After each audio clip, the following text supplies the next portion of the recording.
Hello buddy, Crow, back again with another pickups video. It's been actually quite a while since the last pickups video. I know it's been at least a month, probably over a month. And very recently I went out to two events.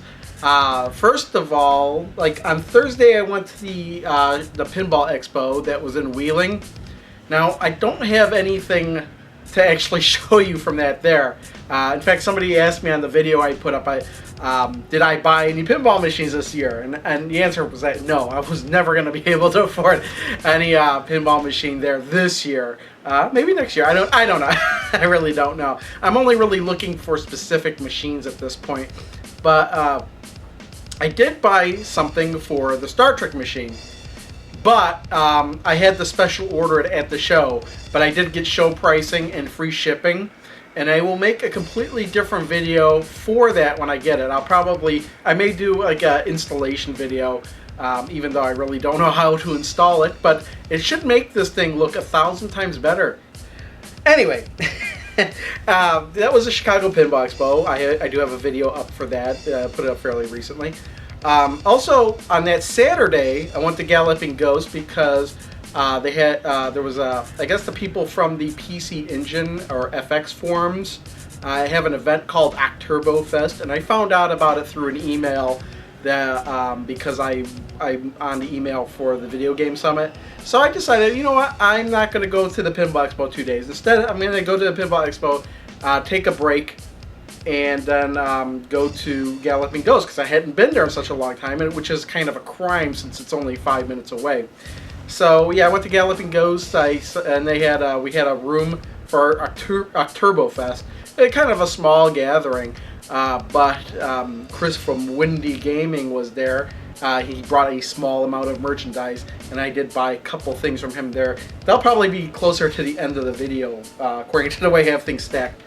But yeah, I did have Thursday and Friday off, just because, you know, for the Pinball Expo, I usually, in case I'm there really late, I don't want to have to worry about going to work earlier in the morning, so I just take those days off. So I had like 4 days off in a row.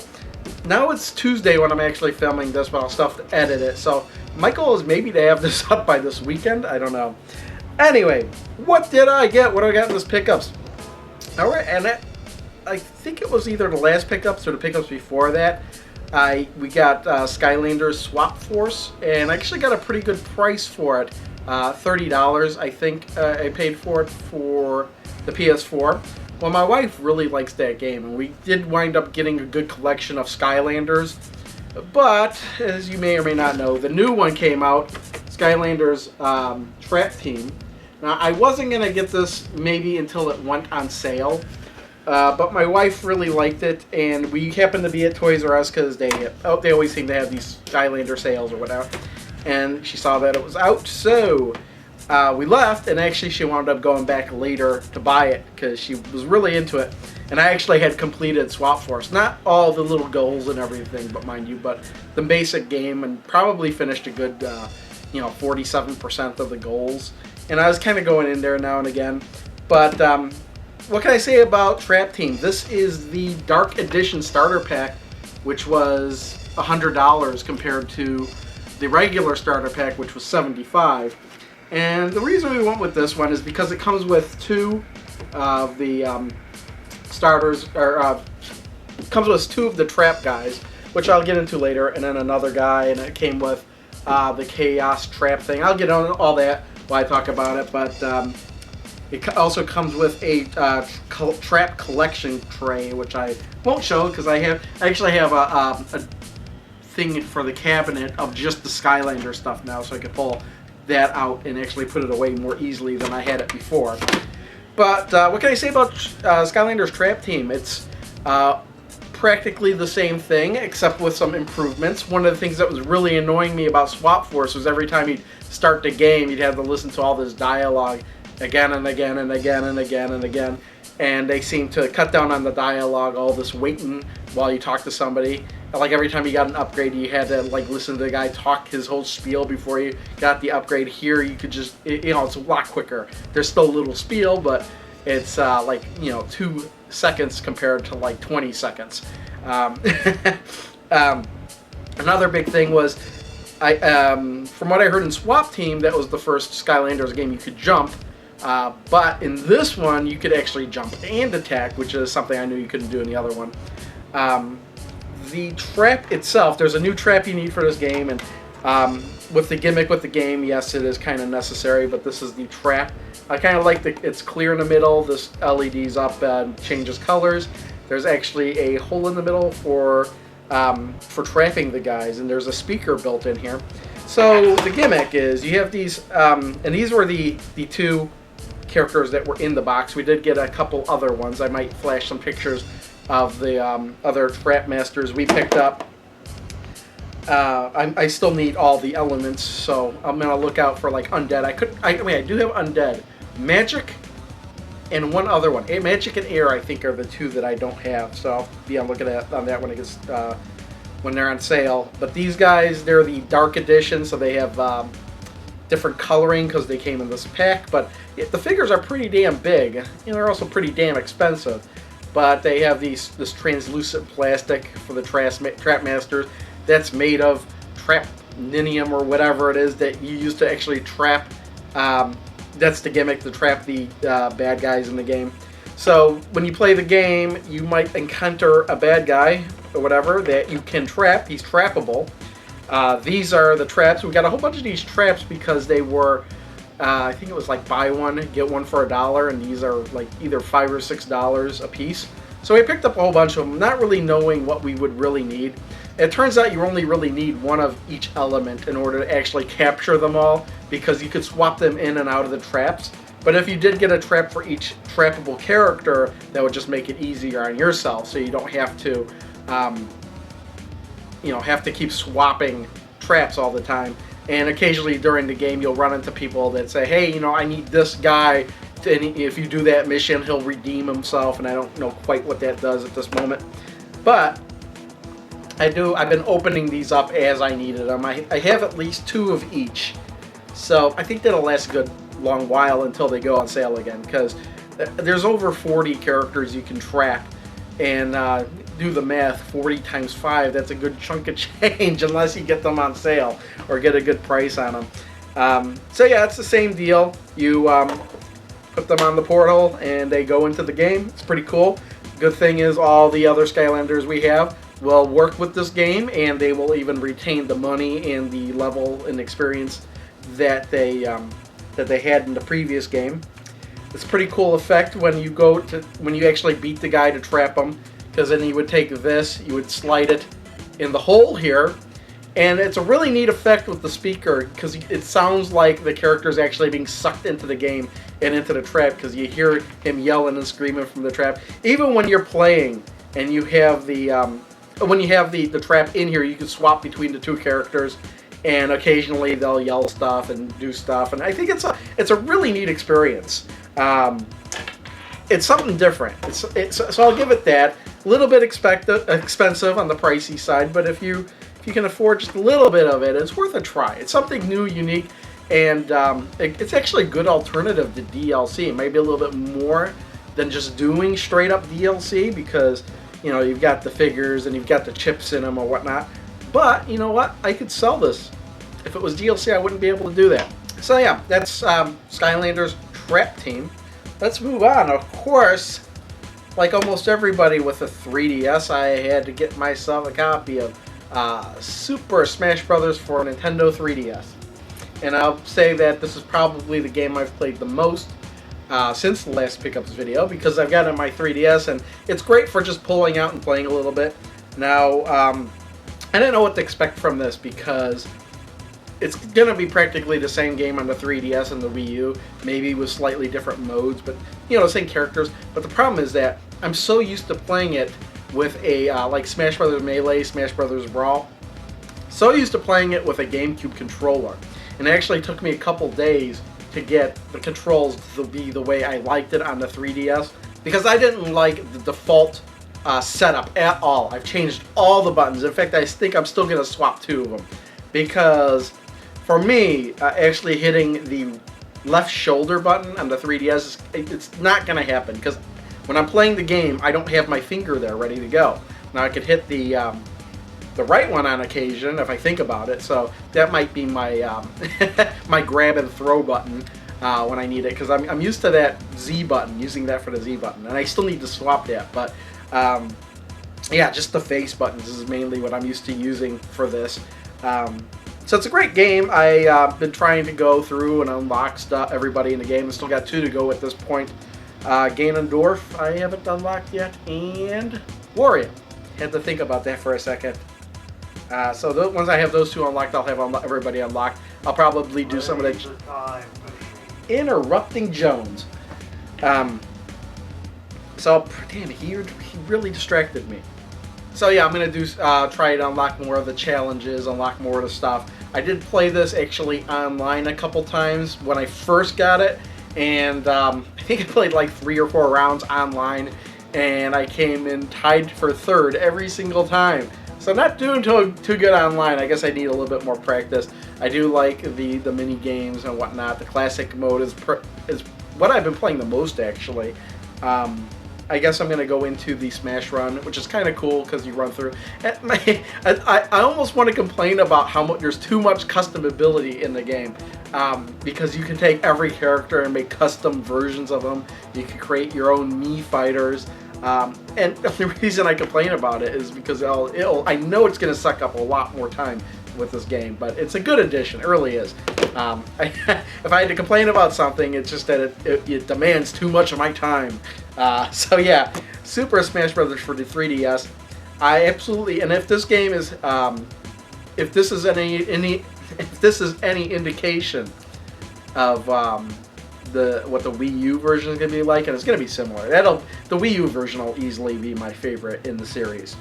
So let's move on. Something else.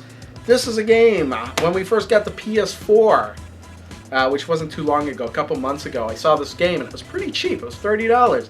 But I thought to myself, I don't want to get a whole bunch of games at once. I'm going to wait till this has some kind of price drop. I think once it hits $20, I'll pick it up, because it was $30 everywhere. And I'm like, the first time I see it for $20, I'm going to get it. That is Injustice: Gods Among Us, the Ultimate Edition. Now, the reason I was more looking forward to this on the PS4 than actually maybe getting it for the PS3 or something is because I think it has all the DLC content on it, which is good. That is something I look for, because it's got 5 characters on here that I know weren't on the other version, at least to start with. Now, were they downloadable? I don't really know. And I think I went to look to see if there was downloadable content for this, and I don't know, I could be wrong. I didn't see any. I could be totally wrong on that. There probably is, and I just didn't see it. But it's a great game. Made by the same people who do Mortal Kombat. I was expecting it to play like Mortal Kombat, and it does, and it doesn't at the same time. Now, I actually watched a lot of this game online, and I knew what the story was, and it's a great story, but when I put this in to play it and capture a little footage of it, I found myself not wanting to stop. I loved it. All the battles seem really epic. They really did a good job on the entertainment level of the fights. You can interact with things in the background. You can smash. There's plenty of multi-level smashing going around. There's the great clash where you both pick a button, and for some reason I always lose because I don't quite know what I'm doing. And but yeah, I've been playing this on very easy too, just because I'm not all that great with fighting games, but I could probably bump the level up a little bit on this. But I'm just finding myself enjoying the game and kicking the crap out of the computer character. I don't really want a challenge. I just want to beat the crap out of people. Anyway, I'm really enjoying this. I've just been playing the story mode.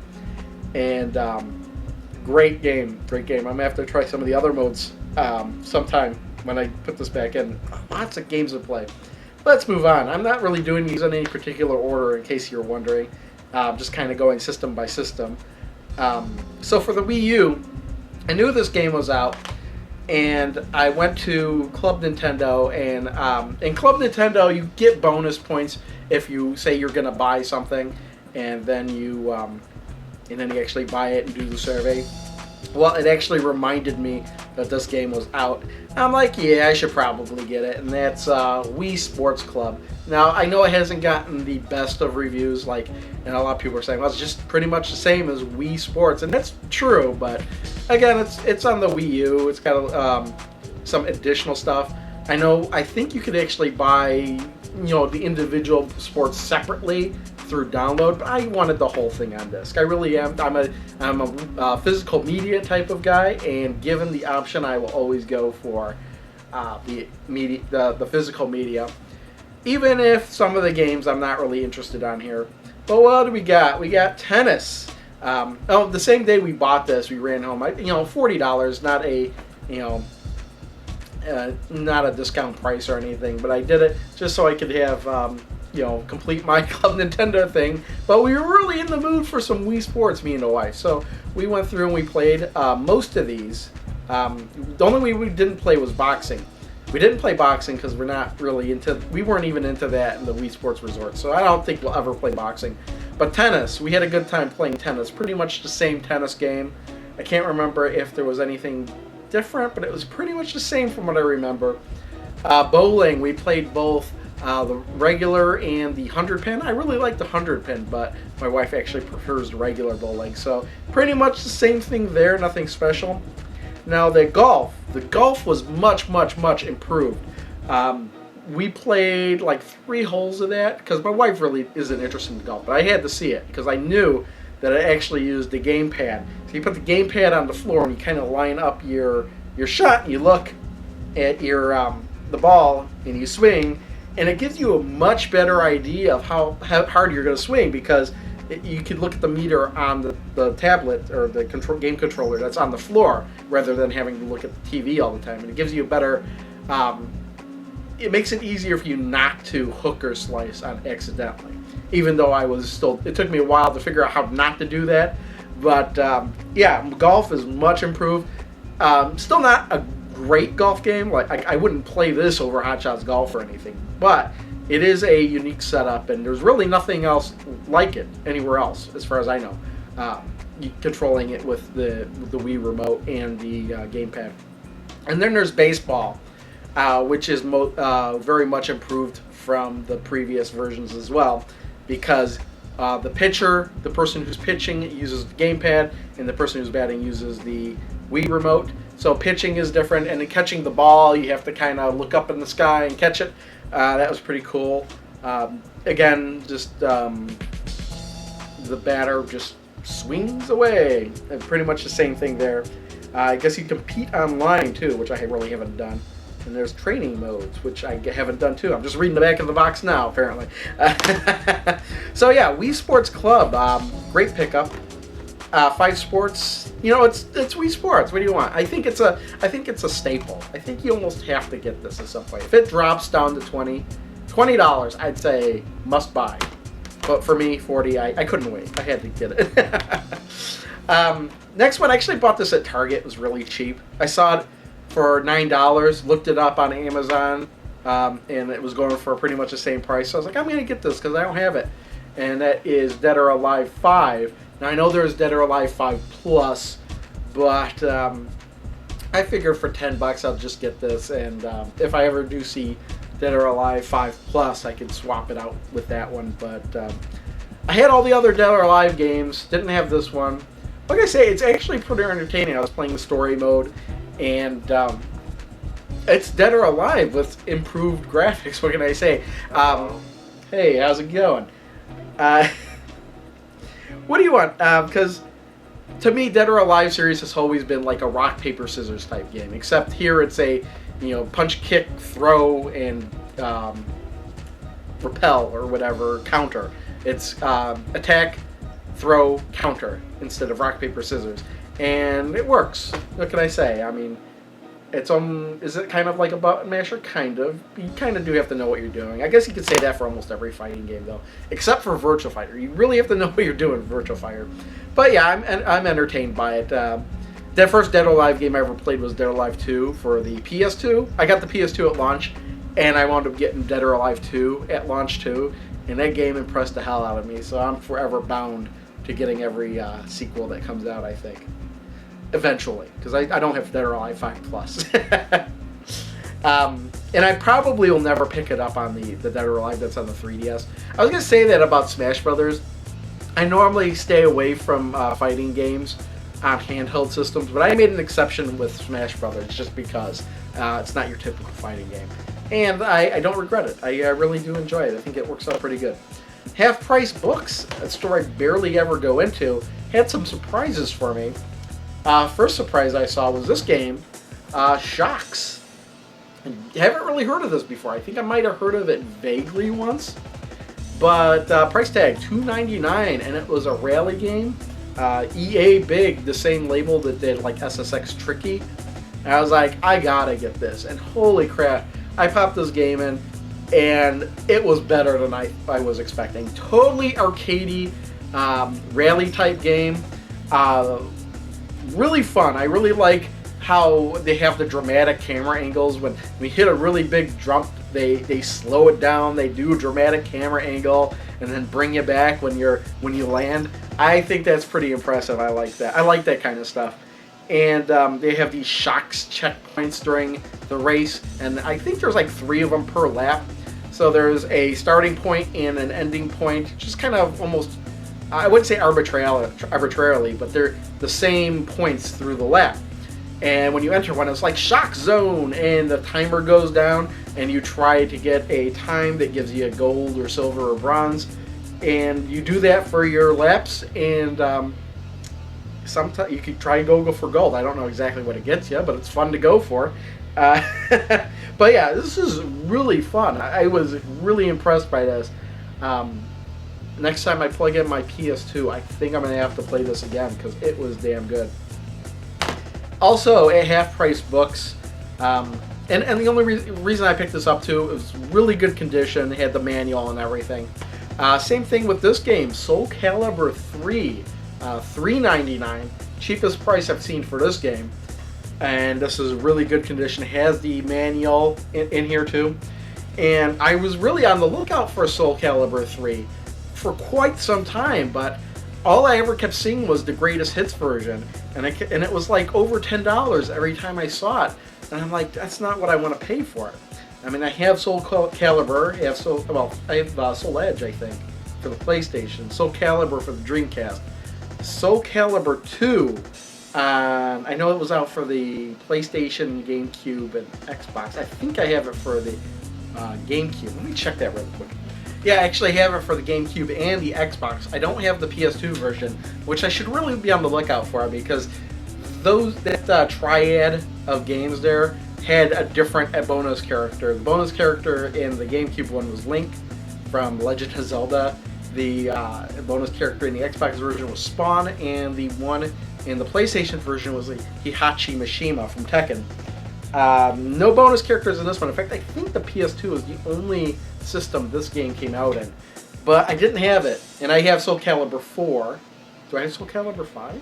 Is there Soul? I don't know what I'm talking about. Like, actually, I had to go over to my game collection to refresh my memory. I have Soul Calibur 4 on the Xbox 360. Now, I know there was Yoda came with the Xbox 360 version. Darth Vader came with the PS3 version. But a little bit down the road, they actually released the other character as downloadable character for both versions, so you can get the whole game with both of them. I might still want to try and get the PS3 version for that. And then there is Soul Calibur 5, and it was actually one of my recent pickups, probably in my last pickups video even, for the PS3. I just needed to get my mind straight. But yeah, Soul Calibur 3, I was playing the story mode a little bit. Same old, pretty much. And that's not bad. It's a good game. So Soul Calibur 3. And we're gonna go back a little bit older systems here. And for the rest of these are Japanese pickups. I don't know what made me think of it, but I finally remembered the reason I wanted a Super Famicom, and it was this game. It was Jackie Crush. So I actually, out of nowhere, I was like, "Holy crap, Jackie Crush!" And I don't know where it came up, or what it was, how it popped in my mind, but somebody brought it up, and I was like, "Oh yeah." It was GameSack, one of the very early GameSack episodes. Nagsat Pinball Games that reminded me that this is the third game in the Crush series. Alien Crush, Devil Crush, and then Jackie Crush, and it was only released on the Super Famicom. So I hunted down a copy on eBay. I think I paid like $30 for it, but you know, it was well worth it. It's got great music. I think the table layout, the main table layout, leaves a little bit to be desired, but still a great game. I just wanted it to complete that collection. And if you watch my channel at all, you know how much I like pinball and these older pinball games. So it was almost like a must-have for me. So that is Jackie Crush. Oh, if you didn't know, Jackie is Japanese for ogre, so it's like an ogre crush kind of thing. So it's more of a medieval ogre type thing. Whereas in the first one, Alien, was like an alien H.R. Geiger type of thing. And then the second one, Devils, was kind of like devil, Satan, and worshippers and all that other stuff.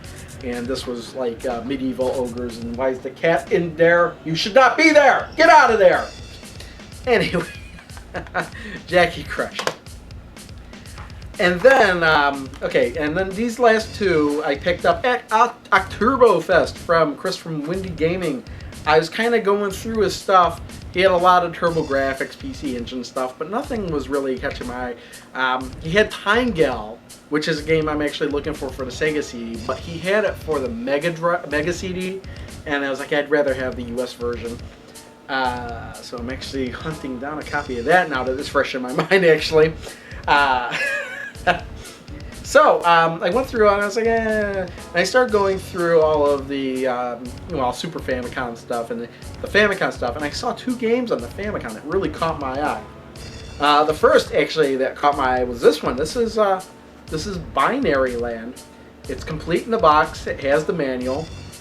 Now, how did I find out about Binary Land? This was because of it was actually not too long ago. Electric Adventures put up a pickup video, and this was one of the games he picked up, and I saw gameplay of it, and I was like, and I remember watching that gameplay footage like, that is exactly the type of game I want for the Famicom.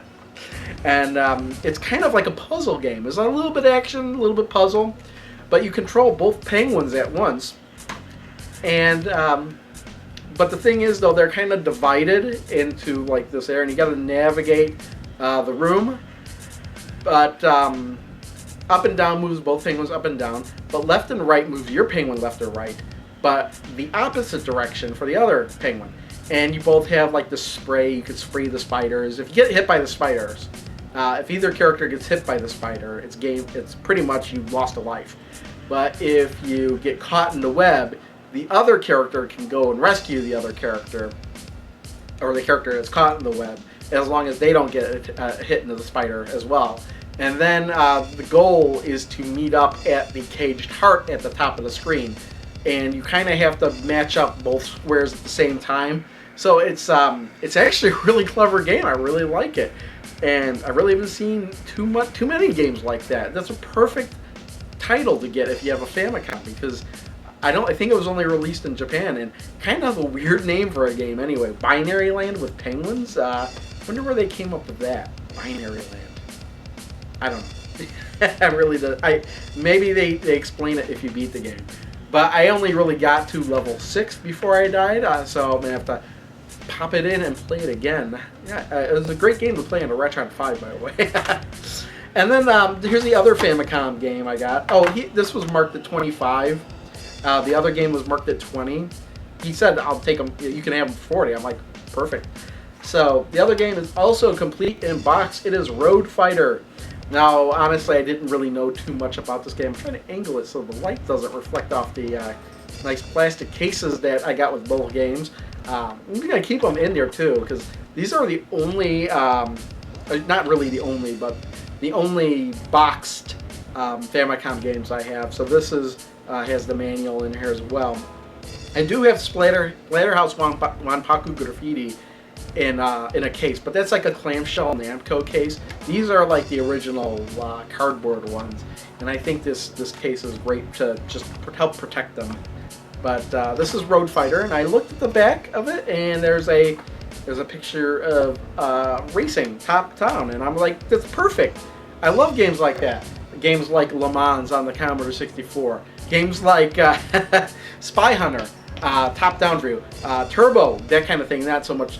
Is Turbo top-down, isn't it? Yeah, it is. And so I got it, and great game. You race top-down. The nice thing about it is just because you hit a car doesn't mean you explode. You hit a truck, you explode. But if you hit a car, you kind of lose control, and you'll start spinning out, and it actually gives you a chance to recover your car. But if you hit the side of the road, you're gone. But your goal is you have a certain amount of time to get from point A to point B. You can collect these multicolored car icons to increase your time. And yeah, there's the yellow cars, I remember, don't move. The red cars always seem to try to steer into your way, but I don't think that's the case. I think they just steer one way or the other. And then there's also green cars, I think they are. That I'm in my memory. I played it like a couple days ago, and I think they're green cars. Either they're green or blue cars, but they also swerve back and forth. And you finish one level, and you go to the next level, which is a different area. And there's like 4 stages in all, and then there's a game type A and B, I think, which is one is harder than the other. What I was kind of hoping for was something that would. The only thing I'm a little bit disappointed is I was kind of hoping it'd be the type of game that would just go on and on and on and on until you ran out of time. Hitting checkpoints with the scenery changing as you go, but no, the scenery only changes when you finish one race and start the next. Man, the third area though, I only got up to the third area, but that is tough because there's a lot of really narrow roads in the third area, and it's very easy to get run off the road by one of those cars that just decides to turn all of a sudden. But yeah, those are all the games. I did have a couple movie pickups. We'll do those really quick to end this video. Yes, I've been filming for over half an hour. Now, how much of this footage is going to stay in the video? I don't know. But, yeah, for starters, I finally broke down and got Indiana Jones Complete Adventures on Blu-ray. I've been looking at this for a long time, ever since it came out. It has all 4 of them, even the one that people don't like, Kingdom of the Crystal Skull, which I kind of liked. I mean, come on. I can't hate everything. But yeah, it's got the other 3 ones on there. I really like those 3. Of course, they're the better than the last one, but... You know, if you're getting the complete collection, why not get all 4 movies, you know? It seems like it's in a really nice case. I haven't opened this up, so I don't really know what's in here. I will open it up when I go to watch it, of course. This isn't going to stay sealed forever, let's just say that. But I did want the Indiana Jones movies on Blu-ray. They seem perfect, so I picked that up. Next, I picked it up. I found this at... That was $45, Indiana Jones.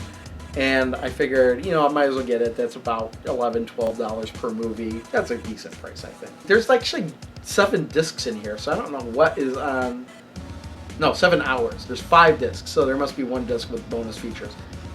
Alright, next up we had Ghostbusters 1 and 2, and I got this at Walmart for like $15, which I think is an awesome price for this. It's kind of got like a book-style case. I don't know how else to explain it. I haven't opened this up either, but there's a little booklet in there. Now, what really kind of pissed me off was I also picked up Ghostbusters 1 at Target for like $10. So I thought, hey, 30th anniversary Ghostbusters 1, awesome. And then I find Ghostbusters 1 and 2 in the same package. So I'm either going to take Ghostbusters 1 back to Target, or more likely I'm going to give it to somebody as a Christmas gift. But yeah, because... Why not? I mean, why would you get... And they did the same thing with me on DVD, too, where I had Ghostbusters, the original, and then instead of just coming out with Ghostbusters 2, they came out with a combo pack of Ghostbusters 1 and 2. I was like, oh, come on, really? So they did the same thing here. Yeah, Ghostbusters 1 separately, and then Ghostbusters 1 and 2 separately. Why not just have Ghostbusters 2 by itself? Anyway, that's everything. My mouth is dry from talking, and I'm sure you're probably tired of hearing me talk, and I'm sure if you're done hearing me talk, you're not even hearing me talk right now. So, with all that, thanks to everyone for watching. See y'all next time. Bye. Alright, so now it's time for some bonus footage, I guess, because I completely forgot to talk about something else. Now, I had the camera angled specifically so you can see the tops of the Star Trek and the Time Machine, because I do have some new items up there. First, we'll talk about the Star Trek. I got this inflatable Enterprise, and I can't believe I forgot to talk about it, because at the beginning, I was like, oh, I got to make sure to talk about these. And then I went through like half an hour of talking and talking and talking and didn't even talk about it. I took down the lights, so it might be a little bit dark, but you could probably see it from the other. Let's see. Yeah, we go. So, yeah, I got an inflatable Enterprise from ThinkGeek.com. I've been kind of looking for an Enterprise to go on top of this, but I didn't really have any idea what I wanted for. I don't know if this is the solution I'm looking for, but it is kind of interesting. I kind of hung it up there. You can kind of see the hook I put up there. But the only downside is the reason it's angled the way it is because it's actually sitting on top of the machine. If I let it dangle behind her, which is what I had before, it actually kind of sags in the middle. Unless I put up 3 specific hooks for the 3 angles, and it would look fine then. But I don't know about putting so many holes in the ceiling. I mean, I already put 1 up there just for that. But yeah, it's inflatable, so it does blow up. It's in 2 sections, but it from a distance it looks okay, I think. So yeah, there's that. And of course, you've seen the Pac-Mans on top of the Pac-Man, and of course I'm the Hyperball. I don't even know if I even talked about this in a video. I think I put it up on Facebook. So let's talk about it now on video. This was some time ago. We got this, what it looks like a pinball just sitting on there. And all I did was I had this piece of wood already. And this is actually an oversized ornament from Walmart. And it cost like $5. So basically I just drilled a hole into that piece of wood there. And kind of glued it in place. I didn't even paint it. It was already silver. And there you go. It kind of looks like a pinball, a giant pinball sitting on top of this Hyperball.